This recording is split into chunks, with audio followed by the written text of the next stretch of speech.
O encontro entre... O encontro entre Luffy e Lucci promete estremecer ainda mais o mundo de One Piece, da mesma forma que o embate desses dois mexeu com toda a trama há 2 anos. E agora, no meio da porradaria desses personagens, Vegapunk começa a destrinchar as peças que reuniu no seu quebra-cabeça e apresenta para nós sua grande teoria sobre a origem das Akuma no Mis.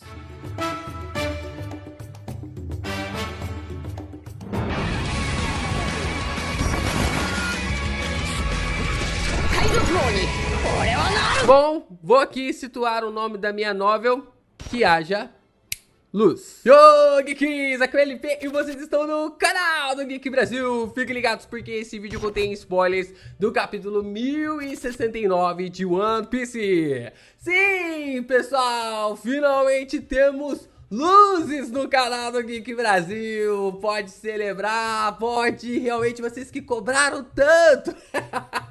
A gente finalmente está com as nossas luzes em dia, né? Pagamos a conta de luz aqui no canal do Geek Brasil e agora tem bastante coisas pra gente falar e essas luzes vão mudar muito ao longo ali da nossa nova jornada, o nosso novo estúdio aqui no canal do Geek Brasil. E se vocês estão empolgados com esse capítulo, que tá algo realmente inacreditável, já deixem o like de vocês, já se inscrevam aqui no canal. Não, só de ter essa luz aqui maravilhosa, já vale a pena você se inscrever aqui no canal e compartilhe esse vídeo com seus amigos também, porque tem muitos detalhes interessantes pra gente falar aqui também de One Piece no canal. Vamos lá, né? O capítulo começa com um flashback de um magnata que é um filantrópico, né? Basicamente temos um Tony Stark aparecendo em One Piece.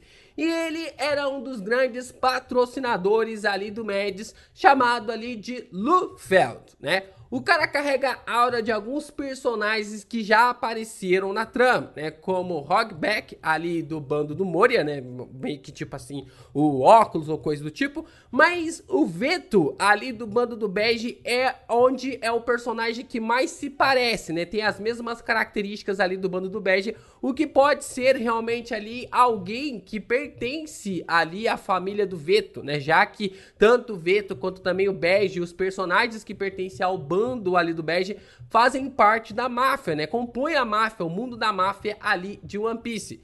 E o interessante desse personagem é que o seu nome tem a mesma sonorização que o nome do capitão, né? Luffy, né? Tem essa semelhança aí, basta a gente entender um pouquinho como que é ali o hiragana ou katakana, coisa que não tem ali nesse... Na verdade tem, né? Tem nessa hora de capa, eu vou colocar aqui pra vocês e a gente tem bastante detalhes pra falar também sobre esse personagem. A gente vai fazer alguns vídeos aí tentando teorizar um pouco mais sobre essa história de capa.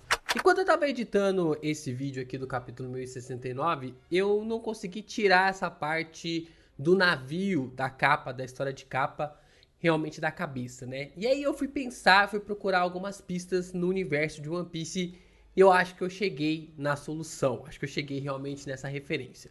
Lá em Oda 7, quando a gente consegue ver o flashback do Frank, quando ele é atropelado pelo trem oceânico, né, pelo Sea Train, e ele não consegue voltar mais à sua forma humana, não consegue se recuperar mais à sua forma humana, ele encontra um navio abandonado e cheio de tecnologia, né? Um navio abandonado e tecnológico.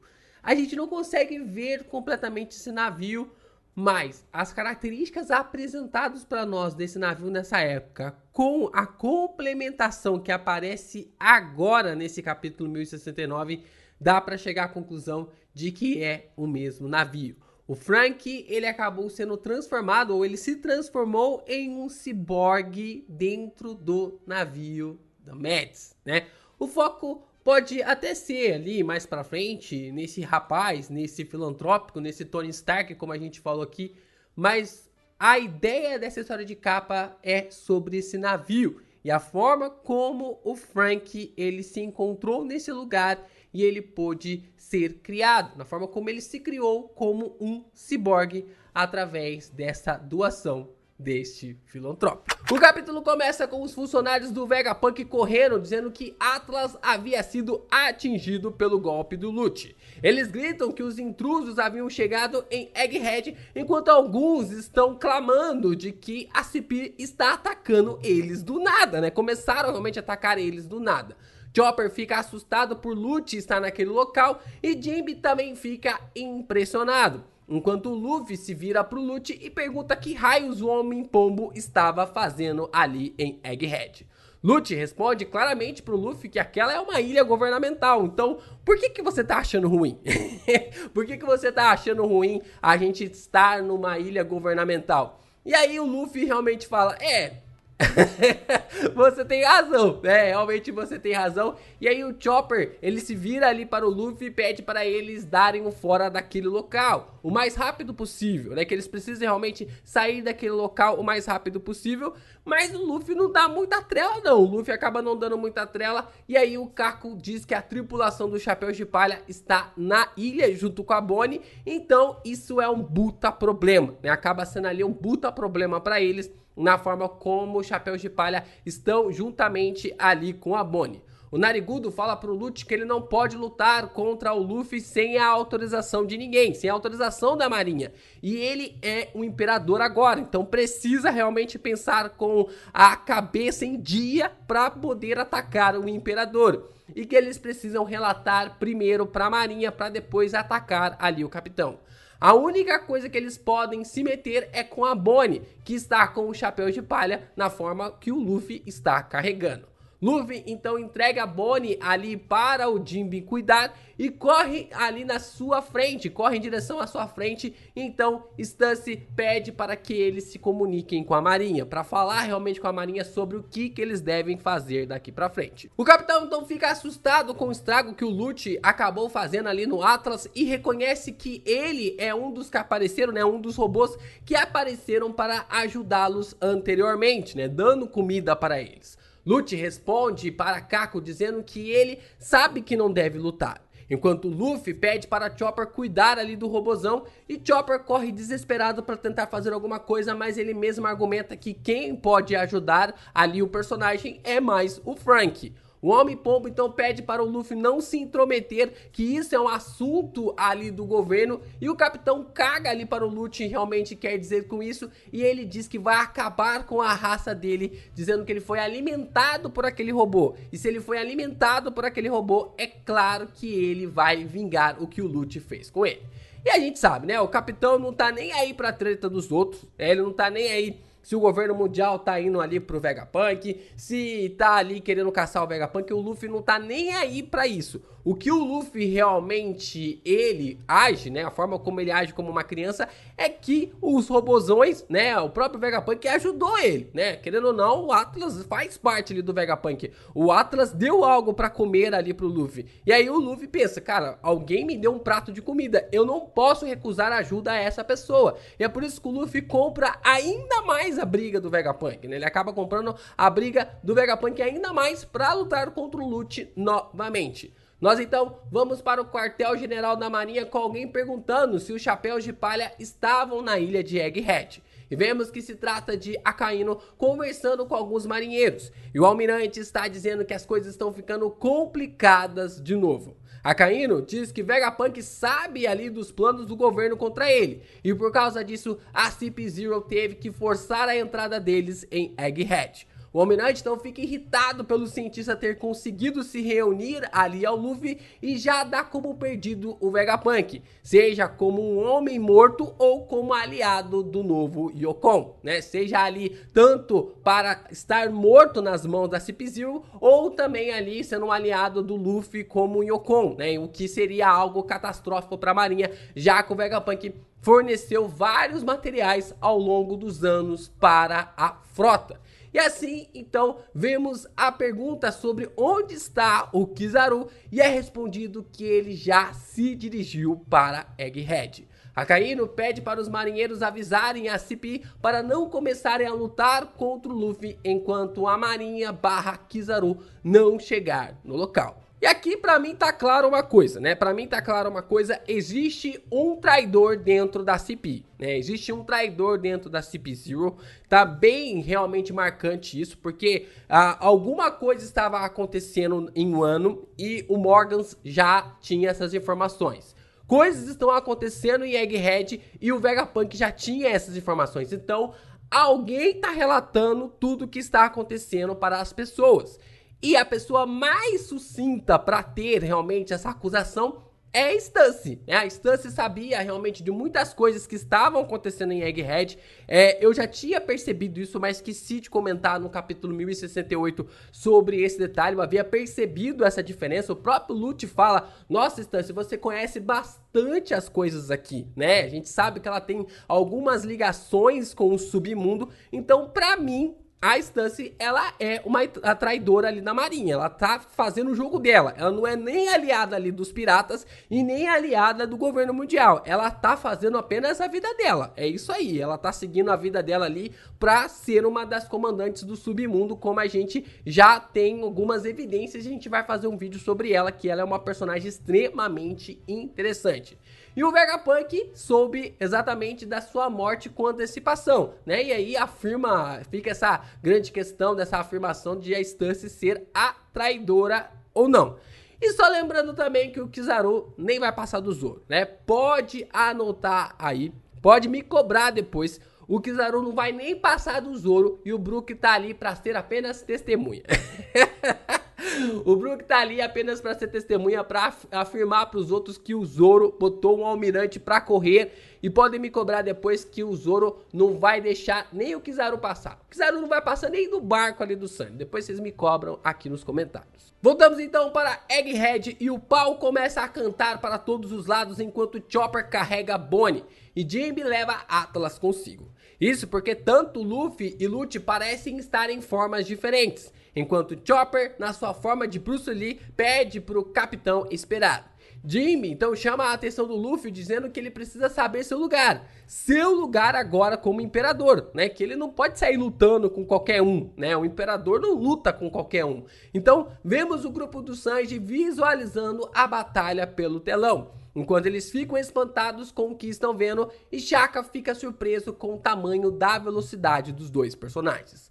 Lute então surge com sua forma despertada, sorrindo satisfeito de que o Luffy havia ficado mais forte, mas ele também havia ficado. Sua forma possui nuvens do despertar ali das Zoans, e a gente consegue ver isso por todo o dorso do seu corpo, né? Tem até a grande discussão ali sobre os personagens que têm o despertar ou não, mas eu sou do time de que, se não informou no mangá, não tem despertar, né? Ah, Yamato também tem isso, o Kaido também tem isso. Informou no mangá? Não, então não tem despertar. Informou no mangá? Sim, então tem despertar. É o padrão que a gente tá seguindo agora na trama e na história ali de One Piece. Sua forma, então, acaba emanando uma aura ameaçadora e bota todo mundo pra correr, né? E aí, a galera do Deixa Disso, né? O próprio Jinbe e o Kako tentam impedir com que os dois continuem a lutar, mas é completamente inútil, né? E aí a gente vê no agrupamento do Sanji o verdadeiro corpo do Vegapunk chegando. E ele pergunta se o Guerreiro Branco havia aparecido. Frank então quase tem um troço do coração ao ver o verdadeiro corpo ali do Vegapunk, né? Imagina você ver o seu herói na sua frente, né? O seu ídolo, a pessoa que você mais tem admiração na sua frente. Esse foi o momento do Frank.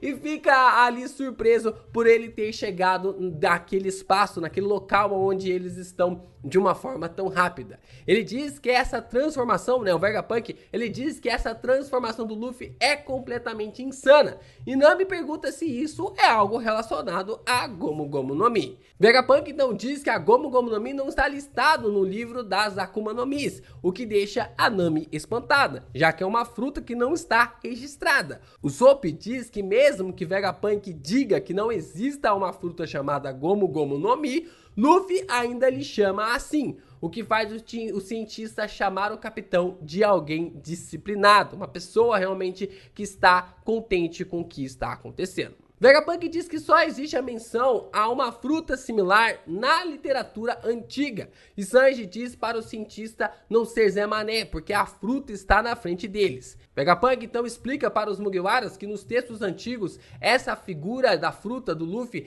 é conhecida como o Guerreiro da Libertação. É aquele que faz qualquer sofredor rir das suas artimanhas. E ele também é conhecido como Deus do Sol, Nika. Nesse momento, Luffy acaba soltando uma enorme gargalhada e nós observamos novamente o Gear 5 do personagem na sua forma Nika. Nami diz que nunca ouviu falar do nome Nika e Vegapunk diz que a navegadora está certa porque é um nome que foi ocultado da história. Vegapunk diz que enquanto as pessoas desejarem a continuar clamando por ele, sua existência jamais desaparecerá. Luffy, então, se assusta com a velocidade do Lute, com a sua forma Nika, esbugalhando os olhos, fazendo piada da batalha com o Cipi. A batalha continua com o Lute tentando acertar algum golpe no Luffy e o mesmo fica desviando, debochando do agente do governo. Ele ri, ele dorme, ele caçoa, ele zoa ali do Lute e ele, naquele modo Nika dele, né, que não consegue levar nada a sério, começa a zoar pra caramba o Lute. Mas então o Vegapunk vem e solta uma bomba na nossa cara. Ele diz que todas as coisas surgem no mundo através da vontade dos seres humanos, através da vontade de serem desejadas. Então ele emenda que até mesmo as Akuma no Mis vieram ao mundo porque alguém as desejou. Inclusive até a Akuma no Mi da jaqueta. Imagina a cena, né? Quem será que desejou a Akuma no Mi da jaqueta, né? Mas brincadeiras à parte, a gente vai explicar disso daqui a pouco. O Vegapunk levanta uma questão disso ser o potencial da evolução humana. Algo que a própria humanidade desejou. E que os diversos caminhos e futuros que a humanidade desejou veio através dessas habilidades. E assim, essas habilidades, transpassando tudo que existe na natureza, foi recusada pelo mar. E assim, né, essa mãe da natureza, esse conceito relacionado à natureza, impediu de uma forma de se rebelar com a evolução humana, com que os humanos que comessem essa fruta, tivessem o poder da Akuma no Mi, fossem impedidos de nadar. Mas, meus amigos, o Oda, ele é muito esperto, né? Ele é muito esperto e ele, acima de tudo, assim de informar o Vegapunk, ele fala pra nós de que tudo é uma teoria, né? E pergunta ali, o personagem acaba perguntando se isso não é algo fascinante. Enquanto vemos ali um pequeno fanservice da primeira luta do Luffy contra o Lute, na qual eles se confrontaram, eles se chocaram pela primeira vez. As mesmas posições, o mesmo clash, o mesmo envio para longe. Oda usou esse clash como pano de fundo ali para explicação do cientista. Sanji, Franky e Usopp ficam espantados com o poder do clash dos dois e assim observam a diferença de poder. Vamos lá, né? Vamos conversar um pouquinho então sobre esse contexto, sobre a vontade humana ali na origem das Akuma no Mis, né? Isso é algo extremamente interessante, é uma coisa que eu curti, né? Isso é algo que eu gostei, né? É um bom caminho, confesso para vocês que é um bom caminho, mas como eu disse, o Oda ele é esperto. É claro que ele não soltaria essa grande informação logo de cara, né? Ele vai segurar essa informação, como eu disse, lá no final. Como o Vegapunk mesmo diz, essa ideia vem dele, é uma teoria, não é uma resposta concreta. E não é uma explicação definitiva para o mangá, tá bom, galera? Coloquem isso na mente de vocês, de que não é uma explicação definitiva, é uma teoria de um cientista muito renomado, muito inteligente, que reuniu várias informações, mas ainda é uma teoria, não é uma informação definitiva. O que deixa realmente a margem em aberto para a gente continuar discutindo. Mas será que vem ali, será que os poderes ali das frutas vêm dos desejos da humanidade? Será que é só isso, né? Se for mesmo uma verdade completa, as frutas podem ser, na verdade, a manifestação do Haki de humanos que viveram há vários anos. Ray mesmo diz que o Haki é um poder que está adormecido em todas as criaturas do mundo. Presença, espírito de luta e intimidação. Não é diferente das coisas que os seres humanos podem sentir naturalmente como estas. O ato de não duvidar, isto é a força. O ato de não duvidar é um desejo.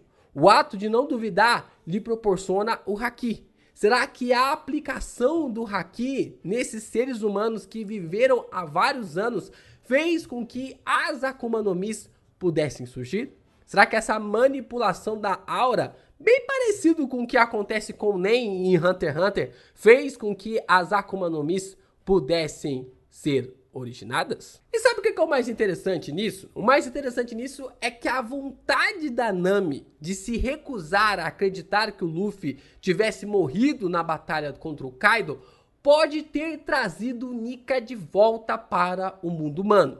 Lembra quando o Vegapunk disse que enquanto as pessoas desejassem que Nika estivesse no mundo humano, ele iria surgir? E é nesse momento o Oda foca bem na Nami. Assim que o Kaido derrota o Luffy, ele vai confrontar ali a Mugiwara, que não acredita em hipótese nenhuma de que o Luffy havia morrido. E ela se recusa realmente a ter fé nisso. E ela fala que o Luffy vai se tornar o rei dos piratas.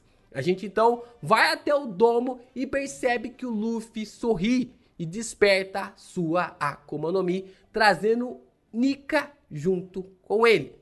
Desejar Nika, fazer com que o Luffy não morra, Luffy tendo a Hito no Mi, modelo Nika, traz o Nika de volta como um desejo da humanidade. Será realmente que tudo está conectado? Será que teremos essas dimensões, nessa vontade do haki da Nami, trazendo o Luffy de volta como Nika? Vemos então a chegada do grande Sentomaru. Eu sou um fãzinho do Sentomaru, sou uma pessoa que gosta do personagem, por mais que ele deu um baita trabalho ali em Sabaody. E ele tá reclamando que hoje é o seu dia de folga, né? O cara trabalhar no dia de folga é realmente tenso. E então ele pergunta pro Vegapunk, lhe chamando de tio Punk, o que ele deveria fazer, sendo que as CP são seus aliados e os piratas são seus inimigos. Ele pergunta aos cientistas se deve mandar os serafins atacarem os piratas. Então o Vegapunk informa que a CP está na ilha para matá-lo, deixando o Sentomaru sem reação, ao lado ali dos serafins que podemos observar na clonagem de Jinbe, Hancock e Mihawk. E é nesse momento então que o Vegapunk pede para ele se livrar da CP0, mas ele sabe que se fizer isso, ele vai se tornar um malfeitor. Então, Vegapunk joga a info no ventilador, dizendo que no passado, quando o Sentomaru não tinha o que comer, ele lhe salvou e lhe pergunta o que ele fará. E aí, Sentomaru, o que você vai fazer? Você vai ser grato por eu ter salvado a sua vida? Ou você vai seguir aqui com a sua carreira? Você vai acabar seguindo com a sua carreira. E aí, né, o Sentomaru então reclama que o Vegapunk está colocando muita pressão em cima dele e de que isso não é justo. Mas, é claro, né, o Sentomaru tem aquela moralzinha ali, é claro, né, ele é baseado no herói japonês. Então, o Oda não vai colocar ele jamais ao lado dos vilões, né, ao lado ali dos antagonistas. Então, tava na cara que o Oda ia trazer o Sentomaru pro lado ali dos piratas. E aí vamos ver, né? Vamos ver se não rola até um espacinho dele para os Mugiwaras, né? Acho muito difícil isso rolar, mas ele como herói, né? Ele como uma figura heróica ali no Japão, né? O Sentomaru, ele é focado, ele é inspirado em Sakata Kintoki, né? Então, machadinho, herói. Muitas crianças até recebem brinquedos relacionados a ele quando estão crescendo. Ele é uma figura realmente moral no Japão. Então, ter ele nos Mugiwaras eu não acharia nenhuma loucura. Vemos então a ordem ali de comando dos serafins ligados de cima para baixo em prioridades, como ali os Goroseis, Vegapunk, Sentomaru e quem tiver no chip de autoridade. E mais uma vez isso é explicado pela Stance.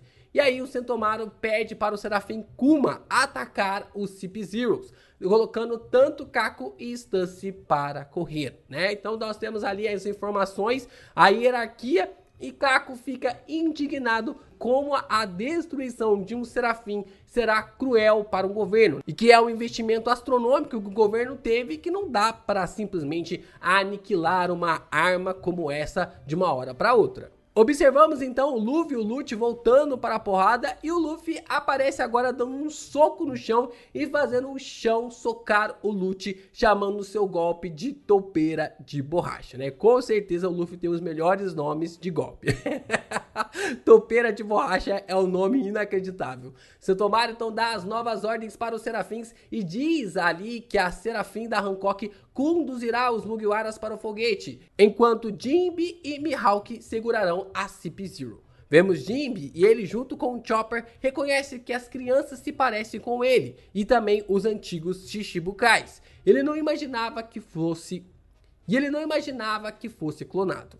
Luffy então aparece pulando para cima e para baixo, chamando o Sentomaru de Machadão, o que deixa o personagem extremamente irritado. Ele fala que eles são inimigos e que não autorizou que ele chamasse ele daquela forma, tão alegremente. E assim, Sentomaru pergunta se ele vai deixar o tio Punk fugir com eles, e Luffy diz que sim, que o cientista agora está sendo protegido por ele. Sentomaru diz que não pode confiar no Luffy e que não sabia que o capitão havia se tornado um Yokon e que não se lembrava também da sua aparência daquela forma como Nika. Então, brotando em uma velocidade absurda que nem um leopardo, Lute chega e rasga o peito do Sentomaru de fora a fora.